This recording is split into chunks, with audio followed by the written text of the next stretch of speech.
तामर प्रणतमौलिमणिप्रभाणा मोद्योतकं दलितपापतमोवितानं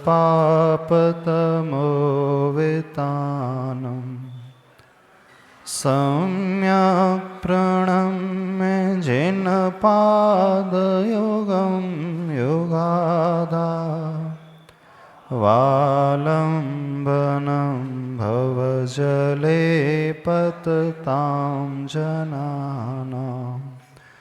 देवादिदेवादिं ब्रह्मा श्री आदिनाथ भगवान की, देवादिदेव श्री चिंतामणि पार्श्वनाथ भगवान की जय। पूज्याचार्य प्रवर श्री मानतुंग स्वामी महाराज की जय। संत श्रोमणी आचार्य भगवान गुरुदेव श्री विद्यासागर जी जी महाराज की जय। परम पूज्य निर्यापक श्री वी सागर जी महाराज की जय। समस्त मुनि संघ की जय। नमोस्तु। श्लोक नंबर 41 उसका उच्चारण कर लें। रक्ते क्षणं समदकोकिलकण्ठनीलं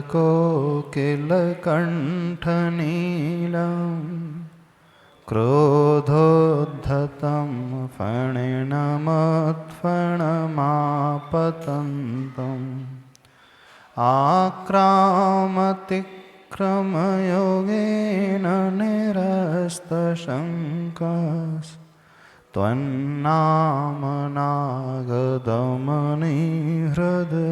हृदयस्य पुंसः। सर्प का उपद्रव कैसे दूर किया जाए? इस श्लोक में वो भाव बताए गए हैं। सर्प विषैला होता है, उसका विष यदि चढ़ जाए है तो कैसे वह विष दूर हो जाता है, यह मंत्र भक्तामर के श्लोक में दिया जा रहा है। एक प्रकार का गरुड़ मंत्र है। गरुड़ सर्प का विरोधी माना जाता है। सर्प गरुड़ से घबराता है क्योंकि गरुड़ शक्तिशाली होता है। वह सर्प को देख करके ही उसका भक्षण कर लेता है। सर्प अपनी रक्षा के लिए गरुड़ की परछाई देख करके भी भाग खड़ा होता है। यहाँ पर यह बात बताई गई है, जो व्यक्ति प्रभु की नाम रूपी नागदमनी को अपने हृदय में बैठा लेता है, वह अपने दोनों चरण कमलों के माध्यम से उस सर्प को भी लांघ जाता है, उस बाधा को पार कर जाता है। लेकिन शर्त निरस्त शंकः होना चाहिए। इस श्लोक में अंतिम के 2 चरण बहुत महत्वपूर्ण है।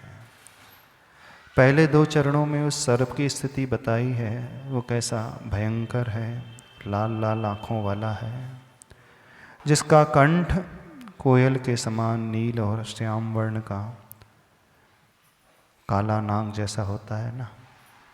क्रोध से जो फण फैला कर के बैठा हुआ है और वो आक्रमण करने के लिए तैयार है, ऐसा भयंकर जीव सामने हो तो हमें क्या करना चाहिए? कैसे हम अपनी रक्षा कर सकते हैं? कैसे हम बच सकते हैं? तो उपाय इस श्लोक के अंतिम चरण में बताया है। त्वन्नाम नागदमनी, हे प्रभु, हे आदिनाथ भगवान, आपकी नाम रूपी नागदमनी यानी वह गरुड़ मणि जिस पुंसः यानी पुरुष के व्यक्ति के हृदय में होती है। अब विशेषता समझते चले जाएं, क्या कह रहे हैं आचार्य भगवान। बहुत बार कन्फ्यूज़न हो जाता है व्यक्ति को और वह समझ नहीं पाता है और फिर वह उल्हाना देता है, मेरा कार्य सिद्ध नहीं हो रहा है। हम मूल बात को भूल जाते हैं।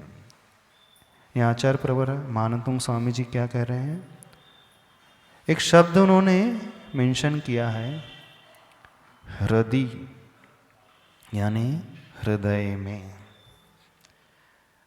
यस्य पुंसः, जिस पुरुष के हृदय में आपके नाम रूपी नागदमनी होती है, वह सर्प के उपसर्ग को बड़ी आसानी से पार कर जाता है। मुख क्यों नहीं कहा आचार्य भगवान ने, उच्चारण क्यों नहीं कहा आचार्य भगवान ने, जिह्वा में आपका नाम हो, मेरे लब पर तेरा नाम हो, ऐसा क्यों नहीं कहा। नाम तो प्रभु का ही है और वो नाग दमनी का कार्य कर रही है। नाग दमनी मतलब जो नाग को दमन कर दे, वो मणि कहलाती है नाग दमनी।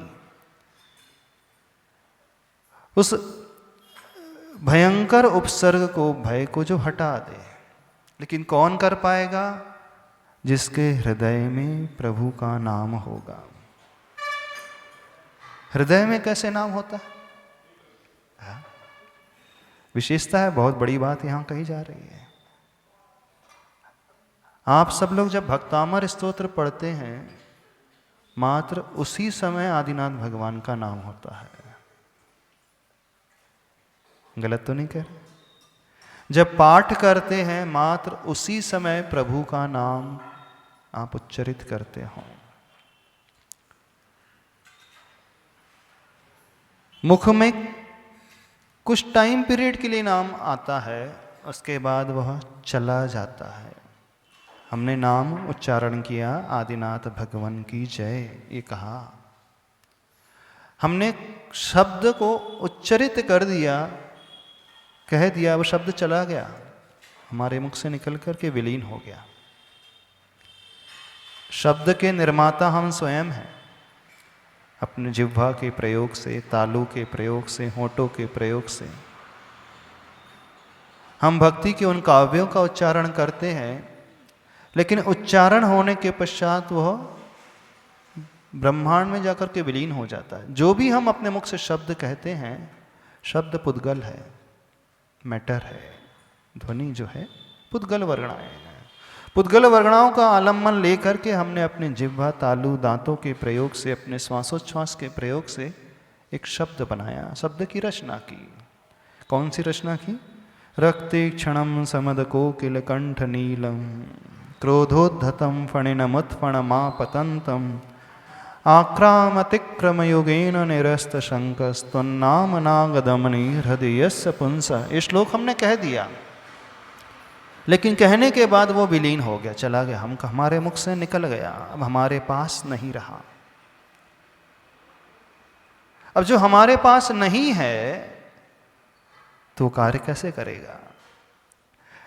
कार्य तो तब सिद्ध होगा जो हमारे हृदय में रहे। जिह्वा से निकला हुआ शब्द उतनी ही देर के लिए रहता है, उसके बाद गायब। लेकिन हृदय में रहने वाला वह शब्द, वह नाम हमेशा के लिए रहता है। जो लोग भी भगवान की भक्ति करते हैं और उनके उपसर्ग दूर नहीं होते हैं, परेशानियां दूर नहीं होती है, शिकायत करते हैं, बहुत समय हो गया भक्तामर का पाठ करते करते। आप तो 21 दिन 108 दिन की बात कर रहे हैं, हम 121 वर्ष हो गए, है ना?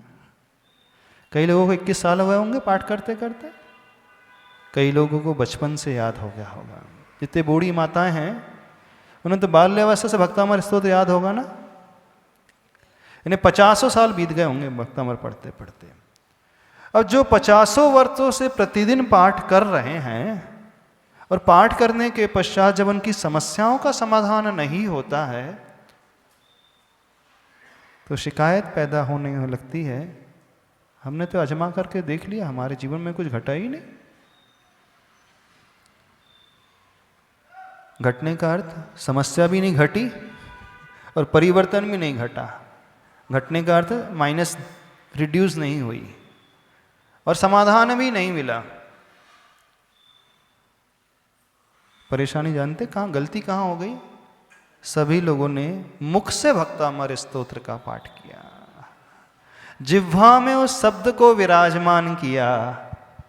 बस जैसे आप कुछ खाते हो, हाँ, आपने बहुत अच्छी मिठाई खाई, उसका स्वाद कब तक बना रहता है? कितनी देर तक उसका स्वाद बना रहता है?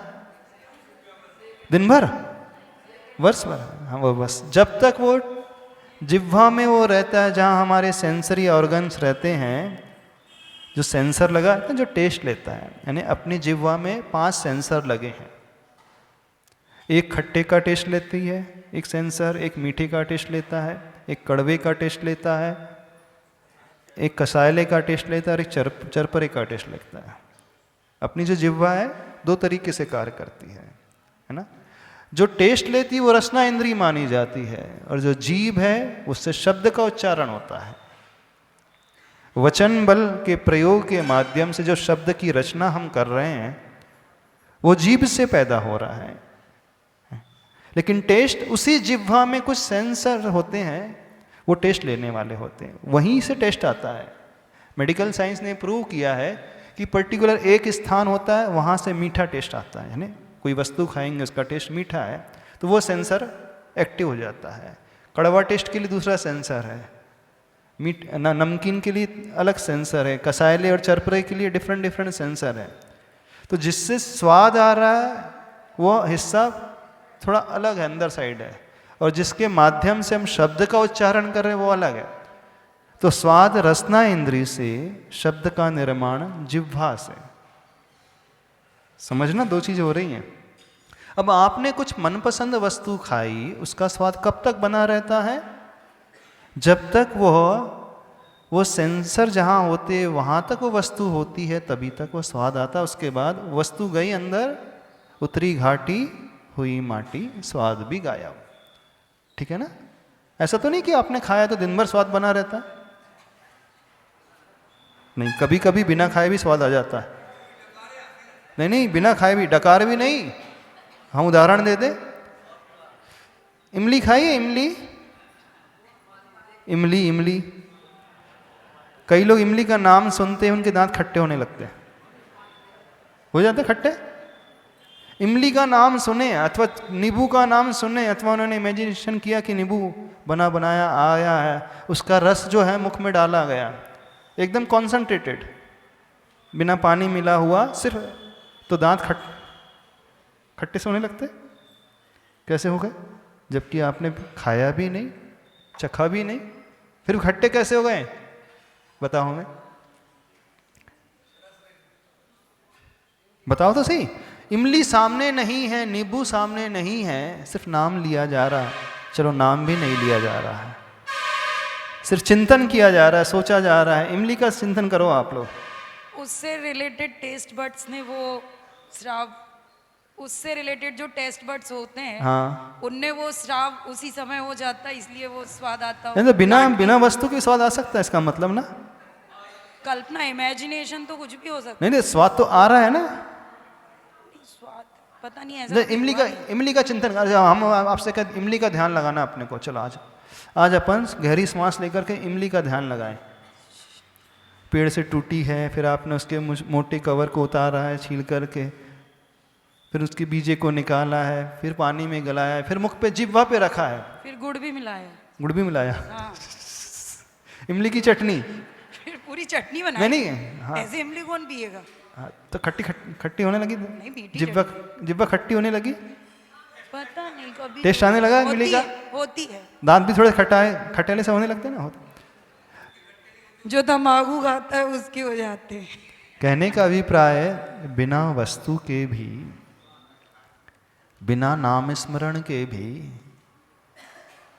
स्वाद कुछ ऐसा आने लगता है। क्यों आ गया? महाराज जी, बताओ। ये भी तो सत्य है कि जब तक जो चीज हृदय में नहीं होती या हमारे अंतरंग में नहीं होती, हमारे मुंह से नहीं निकलती, अगर हमने उस समय आदिनाथ भगवान का स्मरण किया, इसका तात्पर्य ये है कि वो हमारे अंदर में विराजमान तो है नहीं। तो जब तक अंदर नहीं होगा, बाहर कैसे शब्द आएगा? अरे अब हम देख रहे हैं, जिनवाणी उठाई, अब हमने पढ़ा तो नाम नाग दमनी, अब हमने देख करके पढ़ा, हृदय से नहीं पढ़ा। सुनना। तो उस समय हमको कुछ और याद क्यों नहीं आया? हमारे अंतःकरण में वो प्रभु विराजे तो है ना, तो उतनी देर के लिए बस आप फिर हम कैसे बोले? हमने सिर्फ उच्चारण किया। नहीं, जब भाव लगे हैं तो कथनचित कह सकते उतनी देर के लिए अंतःकरण में आ गए, हृदय वो में तो आ गए। हमेशा से है ना, तभी तो हमको उस समय वो ही याद आया। नहीं नहीं, कोई हमेशा और से याद हो, क्यों नहीं हमेशा आया? से हो तो कोई आवश्यक नहीं है कि आ जाए। उस समय के लिए हो रहा है। जिसके हृदय में हमेशा है उसको तो कोई परेशानी नहीं रहेगी, बिना पढ़े भी आ जाएंगे उसके लिए। तो यहां पर मुख्य बात जो है, जिह्वा में शब्द नहीं लाना कहा है, मुख में शब्द नहीं लाना है, हृदय में विराजमान करना हाँ, तो है। हमारे हृदय में है तब तो जीवा पे आए। नहीं नहीं, जिह्वा में आने क्यों? के लिए हृदय में रहना कोई आवश्यक नहीं होता है। अब जो बिना भाव के पढ़ता है, तोता रटंत, तोता को याद करा दिया जाए श्लोक, तो नाम नागदमनि हृदयस्य पुंसः तुम नागम नाम धमनि हृदयस्य पुंसः, उसको स्वाद आएगा? उसको भाव है? क्यों नहीं है? बोल तो रहा है वो। नहीं, हम उस सिचुएशन की बात जब कर जब रहे हैं, व्यक्ति आप बोले। बोलता है तो ये कोई नियामक नहीं होता कि उसके भाव उस ओर जाते ही हों। हो सकता है आप अपने घर की रसोई बना रहे हो और भक्तामर पाठ कर रहे हो, भावों से तो रसोई चल रही होगी, और द्रव्य से, उच्चारण से भक्तामर पाठ, दोनों कार्य होते हैं कि नहीं है? होते हैं। अब आप लोग बैठे हैं यहाँ पर सुन रहे हैं, सभी लोग सुन रहे हैं? नहीं, कुछ लोग अपने घर में लगे हैं, कुछ लोग अपनी दुकान में हैं, कुछ लोगों को दिवाली की वसूली दिख रही होगी, बहुत कल माल बिक गया, वसूली भी लेना है अभी। तो बहुत आसानी से समझ में आ जाता है। हमारे मुख पर कुछ होता है और हमारे हृदय में, भावों में कुछ और होता है। तो अभी तक जो व्यक्ति पुरुषार्थ करते हुए आया है, वह सिर्फ जिह्वा का प्रयोग करते हुए आया है भक्तामर के उच्चारण में। उससे कल्याण कभी नहीं होगा, क्योंकि आचार्य भगवान ने मुखी शब्द का प्रयोग नहीं किया, हृदय शब्द का प्रयोग किया। त्वन्नाम नाग दमनी हृदयस्य पुंसः, मुखी नहीं लिखा, मुख में नहीं लिखा, मुखे नहीं लिखा, सॉरी, मुखे नहीं लिखा, क्या लिखा? हृदय शब्द। कह सकते थे मुखे, मुख में आ जाए, पर वो जानते हैं मुख में आने से कुछ नहीं होता। मुख में आना यानी तोता रटंत, तोता भी पढ़ लेता है, उसे कोई लाभ नहीं होता। कैसेट भी पढ़ लेती है, उसे कोई लाभ नहीं होता।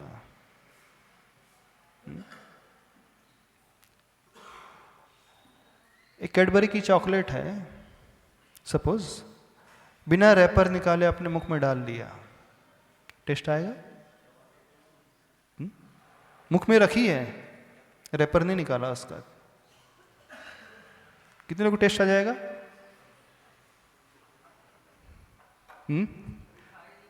अरे चलो कोई भी है, लड्डू है, पैकेट में बंद है, अपने पैकेट मुख में डाल दिया, टेस्ट आएगा? क्यों नहीं आएगा, जबकि मुख में है वो? क्यों नहीं टेस्ट आ रहा है? मुख में चॉकलेट है, मुख में वो लड्डू है, मुख में मिठाई है, लेकिन पैकेट सील बंद, सील पैक है।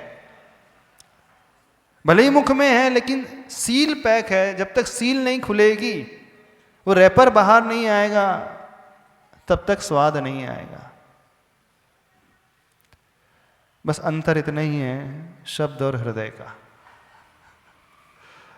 अंतर सिर्फ इतना ही है, शब्द और हृदय का। हाँ, हृदय और मन में भी अंतर है। हाँ, हो सके कथन। हृदय यानी यहाँ पर जब हम हृदय का प्रयोग कर रहे हैं, आचार्य भगवान कर रहे हैं, तो आत्मा के एक प्रदेश में वह समाहित हो गया है। हृदय में पहुँचेगा वाया मन ही। मन के माध्यम से, मनोयोग से जब उसे हम पढ़ेंगे तभी वो पहुँचेगा। तो मन तो इसमें एक मीडियम हो गया हृदय तक पहुँचाने के लिए प्रभु का नाम। अरे धक धक जो कह रहा है वो भी एक इंस्ट्रूमेंट है, वो तो हार्ट है। यानी हृदय से मतलब जो मटेरियलिस्टिक हार्ट है, जो सेल्स से और मांस से बंधा हुआ, वो हार्ट नहीं लेना। हृदय से अर्थ है वो भावों का हृदय, यानी भावों को लेना, अंदर तक समाहित है। हम अंदर से पढ़ रहे हैं, प्रभु के गुणों को चिंतन करते हुए, उनके उस रूप को निहारते हुए, उनकी क्वालिटी को ध्यान में रखते हुए समर्पण का जब भाव आता है, तब वो हृदय कहलाता है। नहीं तो हमें हृदय कहे तो आप लोगों सीटी स्कैन करा करके देखो कहाँ लिखा भक्तामर लिखा दे, यहाँ तो ब्लड ही नजर आ रहा है, भक्तामर तो दिख ही नहीं रहा है। हाँ ऐसे डाइसेक्शन करके देखो और कुछ दिख ही नहीं रहा, यहाँ तो आर्टरी और वेन्स दिख रही है, उसके अलावा कुछ नज़र ही नहीं आ रहा। हाँ वो तो पंपिंग कर रहा है, हार्ट जो है पंप कर रहा है, ब्लड आ रहा है और ब्लड जा रहा है, एक साइड से आ रहा है आर्टरी से और वेन से, वो दिखेगा। तो यहाँ मटेरियलिस्टिक की तो बात ही नहीं है, दिखने वाली तो बात ही नहीं, यहाँ तो हृदय से लेना, वो उसके भावों में समाहित है। यानी जो मात्र वचन योग की प्रक्रिया ना हो करके मनोयोग के साथ मन में उपयोग जो लग गया है, शुभोपयोग के साथ, बहुत अच्छे भाव भंगिमा के साथ वह प्रभु की नाम को न केवल कह रहा है बल्कि स्मरण कर रहा है, और बिना स्मरण के बिना कहे भी कई बार कार्य हो सकता है। उसने इस प्रकार चिंतन की धारा में प्रभु का नाम लाया और उस नाम लाने से ही कार्य हो गया। चम्मच नहीं बनो खीर की, आचार्य भगवान ये उदाहरण देते हैं। खीर की चम्मच जो है खीर की तपेली में, गेहूं की खीर की तपेली में पड़ी रहती है, स्वाद नहीं आता है। ये जो है जिह्वा का भक्तामर स्तोत्र, ये जो है रैपर सहित चॉकलेट, स्वाद आने के लिए उसे आत्मसात करना होगा। शब्द भी 3D होते हैं, देखे आपने? आजकल 3D का 4D का जमाना चल रहा है ना, लंबाई गुना चौड़ाई गुना गहराई। अभी जो बुक में दिख रहा है वो 2D है, 2 dimension, length and breadth. 3 dimension में गहराई भी आ जाती है। जो 3D इमेज होती है, 3D पिक्चर होती है, वो वास्तविक इमेज दिखती है, जैसे मंदिर है। 2D आप कोई आर्किटेक्ट है बना करके देगा, 2D नक्शा बना करके देगा 2 डायमेंशन वाला, सिर्फ उसमें आपको आउटलाइन लाइन दिखेगी। 3 डायमेंशनल में वो एंगल भी दिखेगा, गहराई भी नजर आएगी, कार्विंग गहराई से नजर आएगी। तो ऐसे ही शब्द में भी जब तक 3 डायमेंशन पना नहीं आएगा वो कार्यकारी नहीं होगा। शब्द का 3 डायमेंशन कौन सा रहता है? हाँ, जैसे वो उस नक्शे में गहराई होती है, फोटो में गहराई होती है, 3D पिक्चर होती है ना, तो ऐसा लगता है कि वो बस व्यक्ति एकदम साक्षात उभर करके आ रहा है। तो ऐसे ही शब्दों में भी गहराई होती है। 3D प्रयोग करना सीखो। जो हम जिह्वा और तालु के माध्यम से उच्चारण कर रहे हैं वो तो 2 डायमेंशन है। 3rd डायमेंशन कौन सा आएगा इसका? जब इसमें भावों की गहराई आएगी तो 3rd डायमेंशन आएगा। तो भक्तामर भी 3D पढ़ना सीखें, भाव लगाना सीखें। सबका 2 डायमेंशन चल रहा है भक्तामर में, लंबाई चौड़ाई वाला है, इतनी लंबाई पुस्तक है, इतनी चौड़ाई पे इतना समय भी दे दिया है, लेकिन 3rd डायमेंशन तो उसमें आता ही नहीं है। कितने लोगों के भक्तामर में गहराई आती है? 3rd डायमेंशन के लिए एंगल लाना पड़ता है ना। जैसे कोई बिल्डिंग का नक्शा बनाना है तो 2 डायमेंशन में सिर्फ, अब 3रे डायमेंशन लाना तो उसमें थोड़ा एंगल कुछ देना पड़ता है, तब उसकी मोटाई अथवा गहराई नजर आती है। ऐसे ही भावों की गहराई आए बिना 3 डायमेंशन नहीं हो सकता। 2D पिक्चर अच्छी लगती है कि 3D अच्छी लगती है? फोटोग्राफ 3D में रियलिटी झलकती है, 2D में हम रियलिटी नहीं देख पाएंगे। मान लीजिए आपने मार्बल की कार्विंग बेदी में की है और उसका पेपर में नक्शा बनाया है, तो नक्शे में सिर्फ बाहर की डिज़ाइन दिखेगी, लेकिन कितनी इंच गहराई है उस मार्बल की बेदी में जो कार्विंग दिखाई जा रही डिज़ाइन। वो हाथी बना हुआ है, नो डाउट, हाथी और सिंह जो है एक ही घाट में, सॉरी शेर और गाय है जो एक ही घाट में पानी पी रहे हैं। पिक्चर जो बनी है, फोटोग्राफ नक्शे में बनी है कि शेर एक साइड है, एक साइड गाय है, पानी पी रहे हैं, लेकिन उसमें वह शेर और वो गाय आउटलाइन के माध्यम से भी दिख सकती है अथवा गहराई के माध्यम से। अब वही गाय और वही शेर 3 डायमेंशन में बना दिया जाए तो अलग उसकी जो है लुक है, अलग ही प्रकार का झलकता है ना। तो जो सुंदरता होती है वो 3 डायमेंशन में होती है। ऐसे ही जब तक हमारे भीतर भावों की गहराई नहीं आएगी तो ये लाभ नहीं होगा। जब यहाँ कहा जा रहा है त्वन्नाम नाग दमनी हृदय यस्य पुंसः, इसका अर्थ है प्रभु के नाम की गहराई हम हृदय में लाएं, उन भावों को हृदय में लेकर के आए। यदि हृदय में विराजमान हो गए तो वो कभी दूर नहीं होंगे। जिह्वा में विराजमान शब्द अगले ही पल ब्रह्मांड में विलीन हो जाता है, छूट जाता है, लेकिन हृदय में विराजमान वह कभी नहीं छूटता। फिर चाहे हम सो रहे हों तो भी हृदय में रहेगा, हम भोजन कर रहे हैं तो भी रहेगा, आप कोई भी क्रिया कर रहे हो वो प्रभु हमेशा रहेंगे। सोते जागते उठते बैठते चलते फिरते देखते खाते पीते सब समय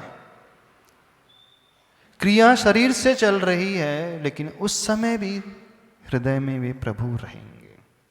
तो हृदय के प्रभु कभी नहीं दूर होते। हमारा कल्याण वेदी के भगवान से नहीं होता है, हृदय के भगवान से होता है। समझ में आ रही बात? वेदी में विराजमान भगवान से कुछ नहीं होने वाला। यदि वेदी में विराजमान भगवान से कल्याण होना होता हो तो अभी तो हो गया होता। कई बार वेदी भी बनवाई है लोगों ने, वेदी बनवाई ना भगवान की, हाँ वेदी उन्हें कई बार प्रतिमा की प्रतिष्ठा भी कराई है। कई लोगों ने सिंहासन बनाया, कई ने वेदी बनाई है, कई ने प्रतिमा रखवाई है, लेकिन वो सब बाहर की है।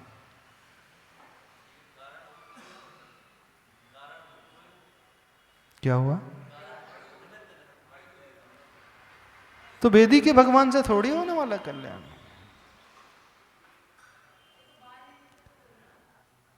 निमित्त तो है। क्यों आचार्य भगवान पूज्यपाद स्वामी जी कहते हैं तव पादौ मम हृदय। क्यों यहाँ पर आचार्य मानदम स्वामी कहते हैं हृदय यस्य पुंसः? बताओ क्यों कहा जा रहा? ना इस जिनवाणी के भक्तामर से कल्याण होगा, न काले अथवा लाल रंग की स्याही से लिखे हुए भक्तामर से कल्याण होगा, न ही जिह्वा के उच्चारण वाले भक्तामर से कल्याण होगा। देखो जिनवाणी से जिह्वा में आना है, निकटता तो आ गई है। जिनवाणी में जो लिखा है वो दूर है हमसे। जिह्वा से जब उच्चारण कर रहे हैं तो हमसे ही पैदा हो रहा है, निकटता अधिक है, लेकिन उससे भी कुछ नहीं होने वाला। हो जाएगा। हाँ वो दूर से दिखता है कि निकट है, लेकिन उच्चारण होते हुए छूट जाता है। जिह्वा का भक्तामर, हृदय का भक्तामर कभी नहीं छूटेगा। हृदय में विराजित प्रभु का नाम कभी नहीं छूटेगा। अब हृदय में कैसे देखें तो न सीटी स्कैन, न MRI, न दिल के ऑपरेशन से हृदय के, न बाईपास से दिखेगा वो। अब बाईपास सर्जरी करा लो, देखो आदिनाथ कहीं लिखा है?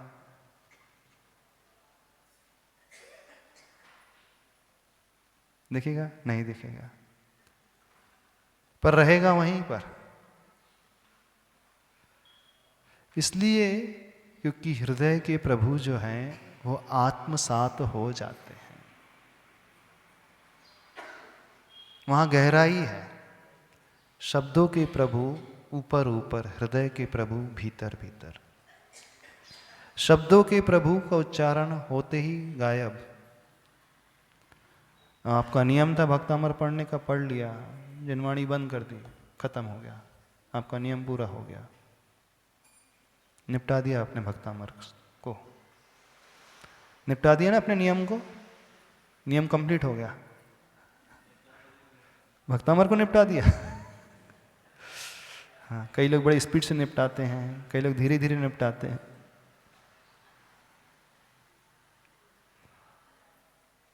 लेकिन यहाँ निपटाने वाली बात ही नहीं है। हाँ, मुख शुद्धि, अच्छा।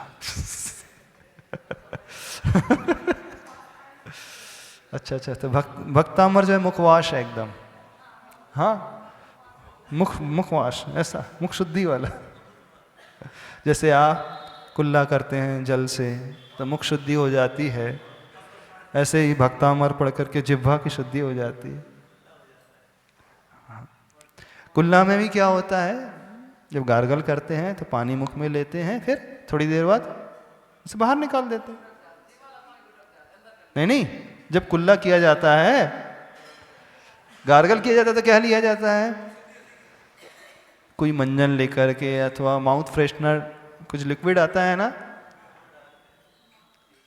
कई लोग हैं तो उसे मुख में डालते हैं, गार्गल करते हैं, मुख में थोड़ा घुमाते हैं, मुख ऊपर करके घुमाएंगे, फिर उसके बाद तुरंत बाहर निकाल दे। ज़्यादा देर नहीं रख सकते, ज़्यादा देर रखो तो परेशानी हो जाती है, फिर अकबकाई सी होने लगती है, फिर उल्टी सी इच्छा होने लगती है। इसका हम तुरंत पहले निकाल देते हैं। तो ऐसे ही भक्तामर पढ़ा और तुरंत निकाल दिया, मुखवास हो गया, हाँ, मुख शुद्ध हो गया एकदम। पढ़ करके तुरंत आपने उल्टी कर दी। कुल्ले करने में क्या होता है, जो मुख में लिया था वो बाहर निकाल दिया, जो बाहर निकाला मतलब वोमिट कर दिया, उल्टी हो गई, ऐसा, ऐसे ही ना।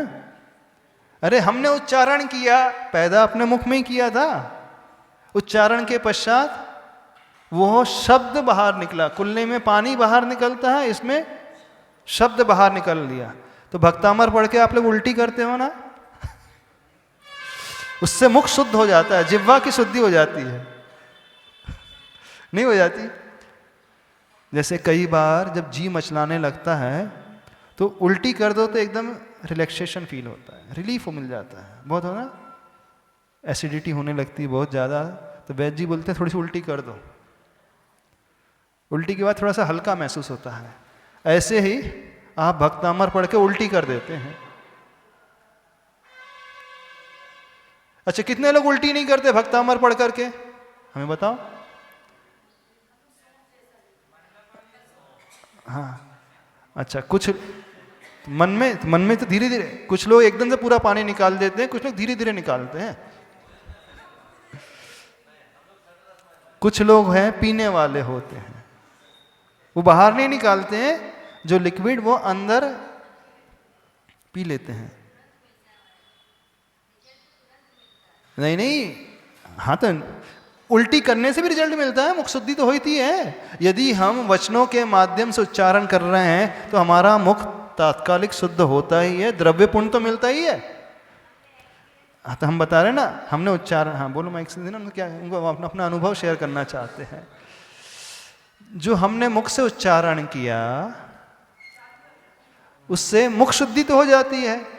एक व्यक्ति है, सुनो ध्यान से, एक व्यक्ति अपने मुख से गाली का शब्द निकाल रहा है, उधर ही खड़े होकर, उधर खड़े होकर के एक व्यक्ति अपने मुख से अपशब्द निकाल रहा है। माइक से दे दो,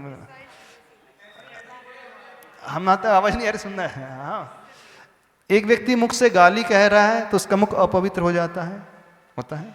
एक व्यक्ति अपने मुख से भक्तामर स्तोत्र कह रहा है तो मुख तो पवित्र होता ही। भले ही आप बिना भाव के पढ़ो तो द्रव्य रूप से उच्चारण करने से भी कुछ ना कुछ पुण्य तो मिलता ही है, लेकिन वह पुण्य कार्यकारी नहीं है। यहां पर यह कहा जा रहा है, कौन सा पुण्य कार्यकारी है, जब आप उसको मुख के अंदर प्रवेश करा लोगे, यानी वह भोजन जो आपके भीतर जाएगा उसी से तो एनर्जी जनरेट होगी। आपने निकाल दिया तो एनर्जी कहाँ मिलेगी। बहुत अच्छा सुगंधित कोई भी लिक्विड आपने लिया और निकाल दिया तो ये लाभ होगा कि मुख शुद्ध हो जाएगा, लेकिन पेट नहीं भरेगा। पेट कब भरेगा, जब उस शरबत को, ठंडाई को आप पियोगे। हाँ बोलिए, अब क्या बोलना है। सेठ बाग चंदी सोनी अजमेर के जो नशिया बनाना है जिन्होंने, हाँ, उनकी मामी जी ऐसे तड़फड़ा रही थी। हाँ, जैसे कोई कुछ हो गया, जैसे ही हम गए वहाँ पे, हमने भक्तामर जी बोलना शुरू किया। हाँ। एक परिणाम शांत होते गए। 8 घंटे तक भक्तामर जी और नमोकार मंत्र सुनाते रहे, बड़ी शांति के साथ गई। तो लाभ हुआ ना? बहुत बहुत लाभ। हाँ, तो लाभ कब होगा? जिसके हृदय में यह समाहित रहेगा। 8 घंटे तक लगा। अब यहाँ पुंसः शब्द है। पुंसः से मतलब पुरुष के लिए अकेले नहीं लगाना। पुंसः से मतलब उस आत्मा के लिए, ने आत्मा के लिए पुंसः शब्द का प्रयोग किया है। फिर चाहे वो महिला वर्ग हो अथवा पुरुष वर्ग हो, कोई भी उसे हृदय से आत्मसात करेगा तो यह नाम जो है प्रभु का, वो नाग दमनी के रूप में प्रयोग में आएगा। बोलिए। नमस्ते महाराज जी। महाराज, जैसे आपने कहा कि शब्दों से, लेकिन जब हम लगातार शब्दों का प्रयोग करते हैं, भक्तांब जब लगातार पढ़ेंगे तब तो वो भाव में आएंगे। वो प्रक्रिया तो भावों में लाने की भी तो शब्द ही से प्रारंभ होगी।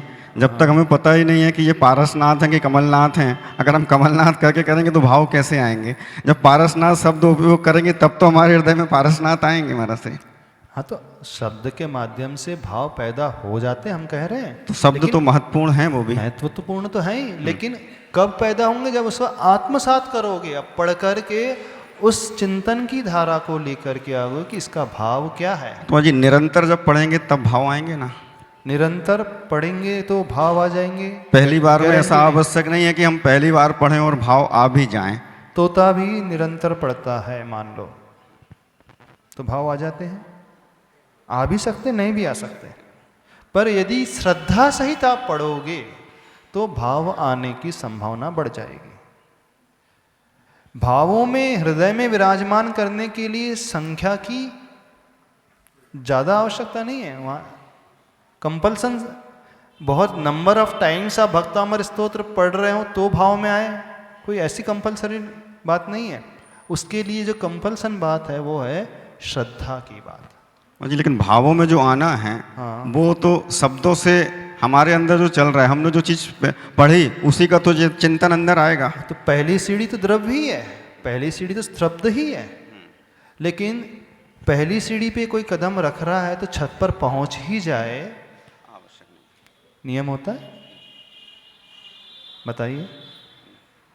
हाँ, जब भी छत पर पहुंचना है तो पहली सीढ़ी के ऊपर कदम रख करके फिर दूसरी, फिर तीसरी, फिर चौथी, अगली। तो पहली सीढ़ी तो द्रव्य भक्तामर स्तोत्र। पहली सीढ़ी हम शब्दों के माध्यम से उच्चारण करें। जब हम भक्ति कर रहे हैं तो भक्ति में वाणी का बहुत बड़ा महत्व होता है, उच्चारण का बहुत बड़ा महत्व होता है। प्रॉपर उच्चारण, क्योंकि सम्यक ज्ञान के अंगों में एक शब्दाचार है, उसका भी इम्पोर्टेंस है 8 अंगों में। ऐसा नहीं कि मात्र भाव का ही इम्पोर्टेंस है, शब्द का भी इम्पोर्टेंस है। तो पहली सीढ़ी तो रख ली, लेकिन अधिकांश ये होता है व्यक्ति पहली सीढ़ी पर पहुंच करके वहीं फंस करके रह जाता है, मान लेता है कि मेरा नियम पूरा हो गया। शब्दों की शक्ति से भी भावों में आता है। किसी शब्द हर बोलते कि हर शब्द में एक शक्ति होती है, एक ऊर्जा होती है, तो उससे भी भावों में परिवर्तन आता है। आ सकता है, आने की संभावना रहती है, पर आ ही जाए नियामक नहीं है। क्योंकि परिवर्तन तब आएगा जब आप उसे ग्रहण करोगे। अब हम आप लोगों को सुना रहे हैं, आप सुन ही नहीं रहे, मान लीजिए अपने चिंतन में डूबे हुए हैं अथवा अपनी बातों में लगे हुए हैं, तो क्या आएगा? फर्क आएगा। दूसरा सिनारियो, आप पढ़ रहे हैं,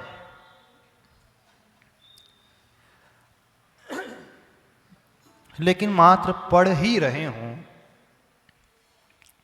और उसमें डूब नहीं रहे, तो आएगा? बताओ। अभी तक क्या हुआ है सबके साथ? क्या पहली बार भक्तामर स्तोत्र पढ़ा है?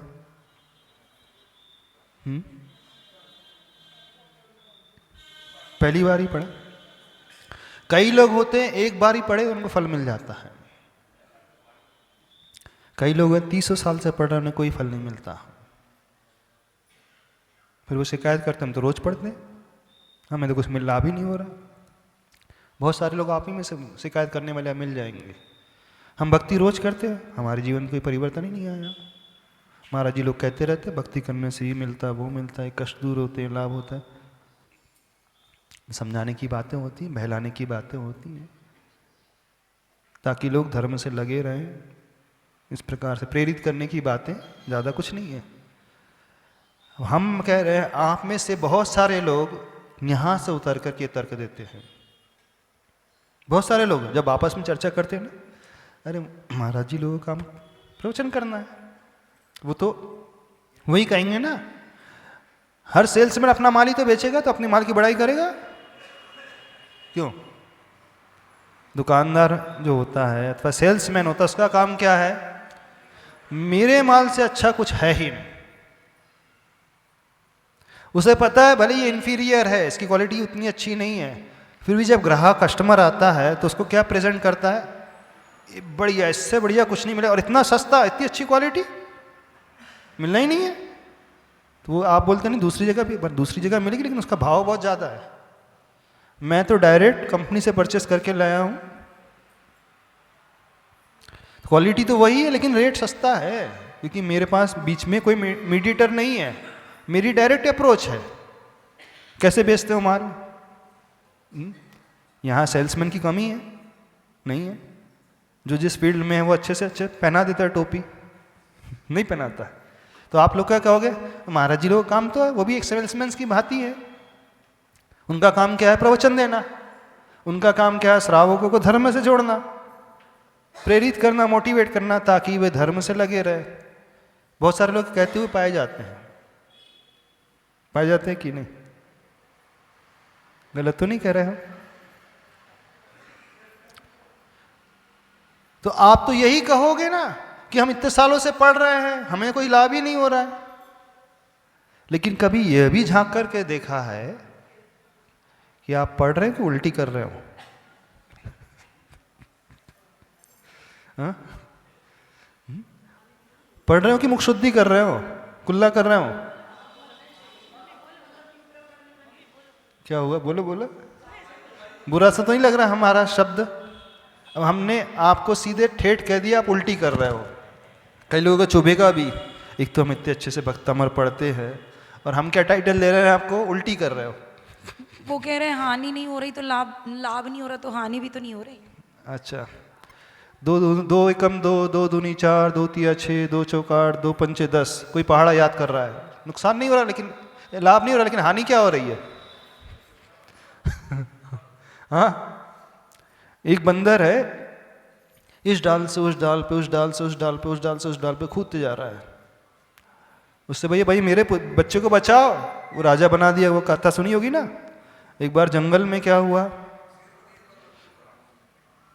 शेर राजा बनते बनते बहुत समय बीत गया, तो सारे बंदरों ने मिलकर के मीटिंग ऑर्गेनाइज की, बोले देखो बहुत हो गया आपने, अब देश प्रजातंत्रात्मक है तो यहाँ भी प्रजातंत्र रूल आना चाहिए, यहाँ भी चुनाव होगा। बोले कुछ तो चेंज होना चाहिए। बोले इस बार अपन नया चुनाव करेंगे, नए पशु को राजा बनाएंगे। तो चुनाव हुआ, सबने सहमति से बंदर को राजा चुन लिया। अब डिक्लेयर हो गया कि इस बार 2 साल के लिए जंगल का राजा कौन? बंदर। अब कुछ दिन बीतते हैं, एक बकरी, इसका छोटा सा बच्चा था, शेर उसको पकड़ लेता है। बकरी भागते भागते राजा के पास पहुंचती, बचाओ बचाओ। बोले क्या हुआ? राजा, शेर ने मेरे बच्चे को पकड़ लिया, उसे बचाओ। मैं राजा के पास ही तो फरियाद लेकर के आऊंगी। तो बंदर तैयार, एक डाल से दूसरी, दूसरी से तीसरी, आधे घंटे तक अप एंड डाउन करते रहा था। वो बकरी बोल रही उसे बचाना है, तो तुम्हारा बच्चा बच्चे अथवा नहीं बचा, मेरी मेहनत में कोई कमी है क्या? हाँ, मेरी मेहनत में कोई कमी है क्या? बताओ पहले तो। मैं आधे घंटे से पढ़ रहा हूं कि सॉरी, आधे घंटे से मेहनत कर रहा हूं कि नहीं? अब लाभ हो अथवा ना हो, उससे क्या लेने देना? हमारे पुरुषार्थ में कोई कमी है क्या? आप कह रहे हैं भक्तामर हम पढ़ रहे हैं, सालों से पढ़ रहे हैं, 50 साल से, लाभ हो अथवा ना हो, लेकिन हमारी मेहनत में कोई कमी है क्या? भले ही लाभ नहीं हो रहा, लेकिन हानि क्या है? हाँ, हानि भी नहीं है, लाभ ही है। आप पढ़ रहे हो द्रव्य से, तो द्रव्य से थोड़ा बहुत पुण्य मिल जाएगा। भगवान भी बोलेंगे क्या याद करोगे तुम भी, इतनी मेहनत कर रहे तो चलो थोड़ा सा तो ले ही लो, ऐसे हो जाएगा। लेकिन जो मेहनत चल रही है वो क्या सही दिशा में चल रही है? अधिकांश लोगों के साथ ये होता है। मेहनत में कोई कमी नहीं है, लेकिन जब फल की ओर झांक करके देखते हैं, फल नील बटा सन्नाटा। क्या है? नील यानी कुछ भी नहीं, नील बटे जीरो, मीन्स 0/0, नथिंग, कुछ भी नहीं मिलता। और ऐसा एक के साथ, दो के साथ नहीं, अधिकांश लोगों के साथ हो रहा है। क्यों? क्योंकि हर एक व्यक्ति ने प्रभु के नाम को जिह्वा में बसाया है। प्राचार्य भगवान यह कह रहे हैं, त्वन्नाम नाग दमनी हृदय यस्य पुंसः, मुखे यस्य पुंसः नहीं कहा, हृदय कहा है। इस शब्द को पकड़ने की कोशिश करो, सारी गहराई इसमें छिपी हुई है। आप स्वयं झांक करके देखो, आपके हृदय में प्रभु का नाम है कि मुख में रहता है? मुख में रहेगा तो तभी तक रहेगा, उस उल्टी करके निकाल दोगे, हृदय में कभी नहीं निकलेगा, 24 घंटा रहेगा। तब कहीं जाकर वो सर्प का उपसर्ग दूर होगा, तब कहीं जाकर के ऐसे विषधर यदि लोग मिल जाएं आपको, मात्र सर्प ही नहीं, मात्र सर्प ही नहीं, जो विष को धारण करने वाले ऐसे लोग मिल जाएं जो उपसर्ग करते हैं आपको। विषधर किसे कहते हैं? विषधर किसे कहते हैं? जो विष को धारण करे सो विषधर। सर्प का एक नाम है विषधर, सांप का नाम क्या है? विषधर, क्योंकि उसके ग्लैंड्स में जो है पॉइजन रहता है। जैसे ही वो डसता है, उस ग्लैंड से जो है पॉइजन सिक्रीट होता है, निकलता है और उसके शरीर में प्रवेश कर जाता है, तो व्यक्ति मर जाता है। तो मात्र सर्प ही विषधर नहीं होते, हाँ कई लोग भी विषधर होते हैं। हाँ क्या कहना, बोलो। वो हाँ? वो ग्रंथि मनुष्यों में भी होती है। हाँ? क्या क्या वो ग्लैंड्स जो होते हैं वो मनुष्यों में भी होते क्या? अब जैसे बोल रहे विषधर, तो फिर कैसे? हाँ होते हैं ना, क्यों नहीं होते? होते हैं। जितने भी स्किन डिजीज, चलो हम बता रहे हैं, जितनी भी स्किन डिजीज होती हैं, चमड़ी के रोग होते हैं।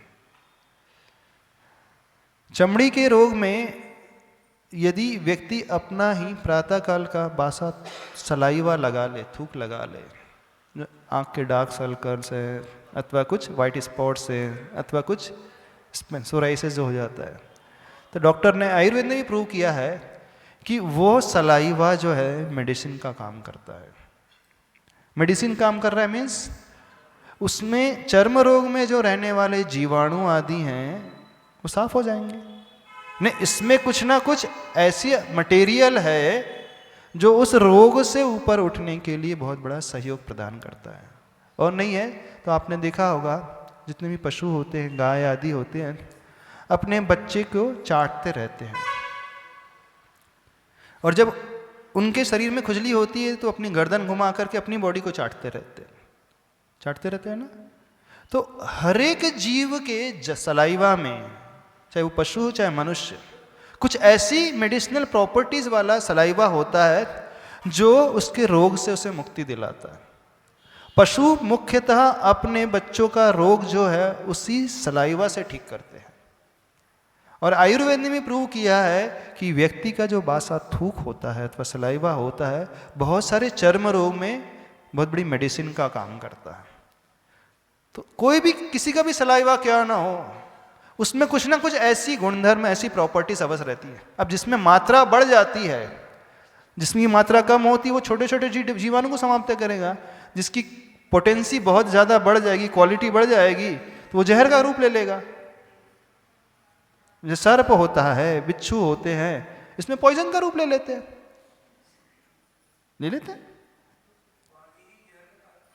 नहीं, वाणी जहर का कार्य करती, वो तो अलग सेंस में आ गए। अभी तो हम शब्द की बात नहीं कर रहे, सलाइवा की बात कर रहे हैं। वो अपने आप में क्रीम का काम कर रही है, उसकी बात है। तो कुछ ऐसे विषधर मनुष्य होते हैं। बहुत अच्छी बात आपने खोल दी। एक सलाइवा भी विष का काम कर रहा है और उसका शब्द भी विष का काम कर रहा है। तो ऐसे मनुष्य यदि आपको मिल जाए तो उनके सामने यदि तो नाम नागदमनी हृदय पुंस, जोर से नहीं पढ़ना है, अरे बिल्कुल हम सिद्ध कर देंगे, उसमें कौन सी बड़ी बात है। यानी जब व्यक्ति ऐसे इस भक्ति के पाठ को पढ़ेगा, श्लोक को पढ़ेगा, तो उसके परिणाम इतने निर्मल हो जाते हैं, इतने निर्मल हो जाते हैं, और उस निर्मल परिणाम से उसके भीतर से निकलने वाली जो वर्गणाएं होती हैं वह भी निर्मल हो जाती हैं। तो जितना क्षमाशील व्यक्ति होता है ना, क्षमा धारण करने वाला व्यक्ति, जितना मंद कषाई व्यक्ति होता है, जो इग्नोर करके चलता है, उसके परिणाम बहुत निर्मल होते हैं। तो उससे बहुत सारे व्यक्ति अपने आप प्रभावित होने लगते हैं। और उसके सम्मुख यदि कठोर हृदय वाला व्यक्ति, मायाचारी करने वाला, छल कपट को रखने वाला, अथवा कुछ इस प्रकार की दुर्भावना को रखने वाला व्यक्ति सामने आए, तो उसके प्रभाव से प्रभावित होकर के उसकी इंटेंसिटी कुछ न कुछ कम अवश्य होती है। तो उसमें निमित्त क्या बना? प्रभु का नाम स्मरण। निमित्त क्या बना? प्रभु की वह भक्ति। तो वह जो बाहर में विष है वह भी दूर हो जाएगा, और अंदर का मन का विष है वह भी दूर हो जाएगा, और वाणी का विष है वह भी दूर हो जाएगा। कोई जो बहुत भक्त किस्म का व्यक्ति है, तो उसमें क्या परिवर्तन आ जाता है? सच्ची भक्ति करने वाला व्यक्ति बहुत विनयशील हो जाता है। अब सुनना उसका व्यवहार कैसा होता है। जो भक्ति करने वाला होता है जीव, प्रभु को मानने वाला भी जीव जो होता है, वह बहुत पोलाइट रहता है। उसका जो स्वभाव है बहुत सॉफ्ट हो जाता है। अब आप बहुत सॉफ्ट टोन में किसी से बात करो, गुस्से से भरा हुआ व्यक्ति, गुस्सेल प्रकृति वाला व्यक्ति भी उसके उस मीठे शब्द को सुन करके थोड़ा सा नीचे आने लगता है। ये परिणाम किसका निकला? प्रभु की भक्ति का। अब ये बात अलग है कि आजकल जो तथाकथित भक्त होते हैं वो उतने ही ज़्यादा गुस्सेल हो जाते हैं, उनका स्वभाव उतना ही ज़्यादा रूढ़ हो जाता है, चिड़चिड़ाहट वाला हो जाता है, चिल्लाने वाला हो जाता है, छू छू छू छू करने वाला हो जाता है कि नहीं हो जाता? जैसे किसी अछूत व्यक्ति ने आकर के छू लिया, हाँ, अछूत व्यक्ति जो बिना स्नान किए आया हो, मल आदि साफ करके आया हो और उसने छू लिया हो, तो ऐसा बिहेवियर करते हैं व्यक्ति। कौन? जो भक्ति करने वाले, जो बहुत सारे नियमों का पालन करने वाले हैं, उनका एटीट्यूड जब अपन देखते हैं ना, तो ऐसा लगता है ये साधर्मी है कि कहाँ है, क्या है कि विधर्मी है, कुधर्मी।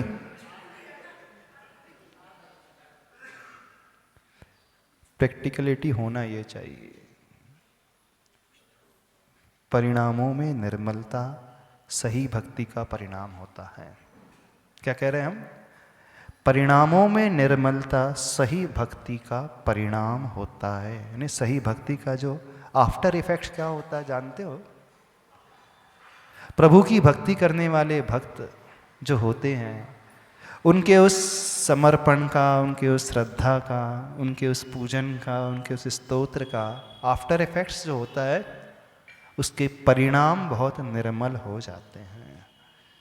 लेकिन यदि आप भक्ति कर रहे हैं और आपके परिणाम निर्मल नहीं हो रहे हैं, तो आपकी भक्ति का परिणाम जो निकला, मीन्स जो रिजल्ट निकला, ठीक नहीं निकला।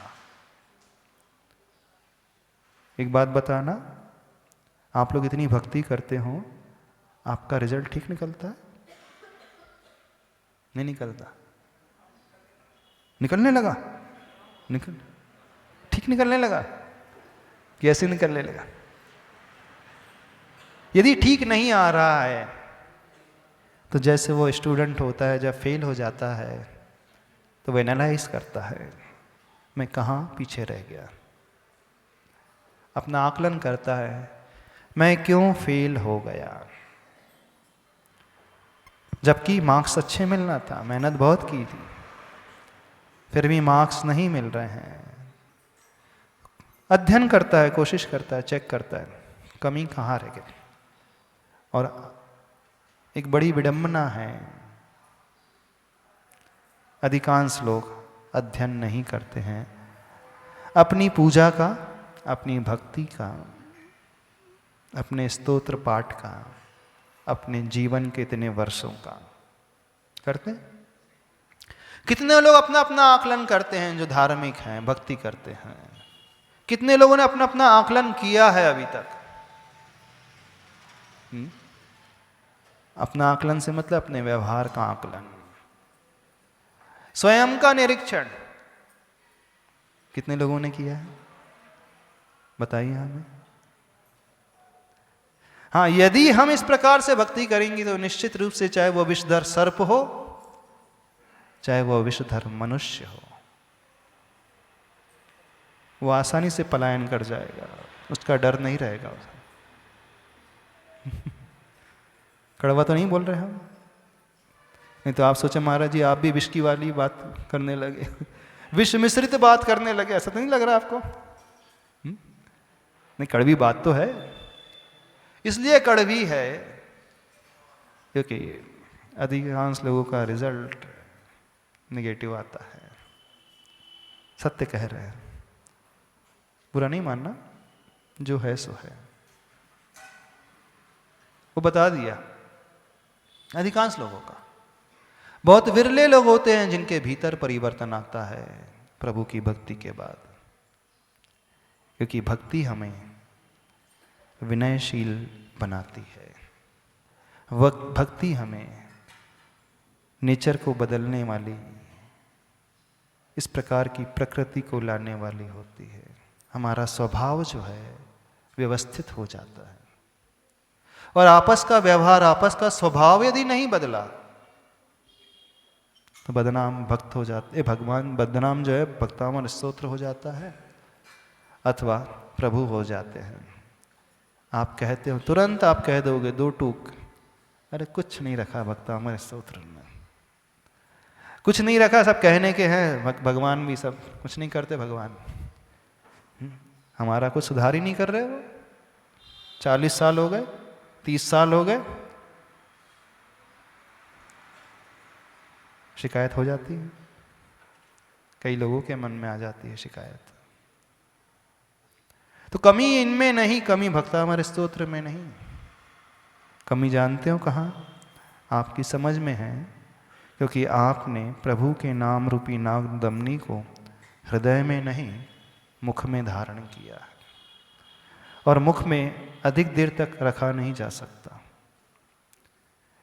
प्रिय से प्रिय वस्तु भी क्यों ना हो, स्वादिष्ट से स्वादिष्ट मिठाई भी क्यों ना हो, रसगुल्ला बहुत अच्छा है, जलेबी बहुत अच्छी है, ऐसा करो आधे घंटे तक रखे रहो मुंह में, कैसा रहेगा? क्यों? बड़ी टेस्टी है मिठाई, तो आधे घंटे तक तो मैं घुटकूंगा ही नहीं, बस मुख में रखे रहूंगा, कैसा रहेगा? क्या हो जाएगा? थोड़ी देर बाद मुख में जो सलाइवा होता है ना, वो ही इसके स्वाद को बदल देगा। फिर वो कड़वी सी लगने लगेगी, या तो वो घुटक अंदर करेगा या बाहर कर देगा,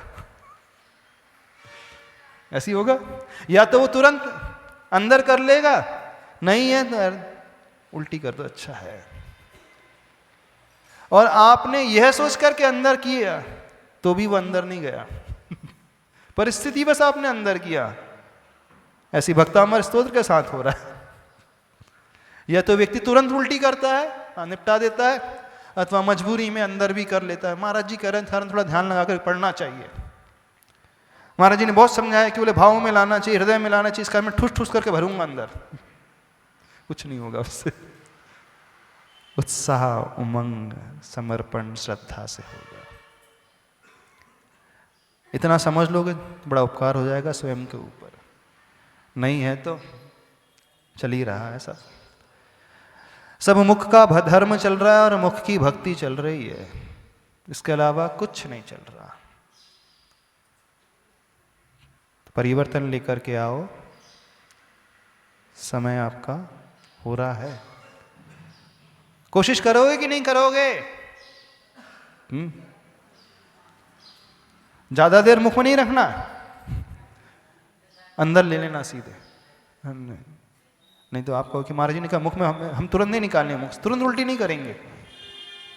महाराज श्री, आपने यहाँ पर मुख शुद्धि तो बता दी है, मुख शुद्धि तो इन्होंने नहीं कहा था, किसी ने कहा था मुख सुनिए शुद्धि तो हो जाती है, तो इसका हमको याद आ गया। मुख शुद्धि का वृतांत तो हो चुका है, लेकिन उसको भोजन को किस प्रकार बनाए कि एनर्जी पैदा हो और हृदय में धारण हो, इसका भी कुछ उपाय बता दीजिए। इसका क्या उपाय? आत्मसात करते चला, जो भी हमें मिल रहा है उसे हम आत्मसात करते चले जाएं, श्रद्धा और समर्पण से पढ़ते चले जाएं, भावों को लाके पढ़ते कर चले जाएं, निकांक्षित होते हुए पढ़ते चले जाएं, अपने आप मिलता चला जाएगा। अभी इतना ही कहना पर्याप्त समझते हैं। बोले आदिनाथ भगवान की जय। एक बात और, अब 23, 24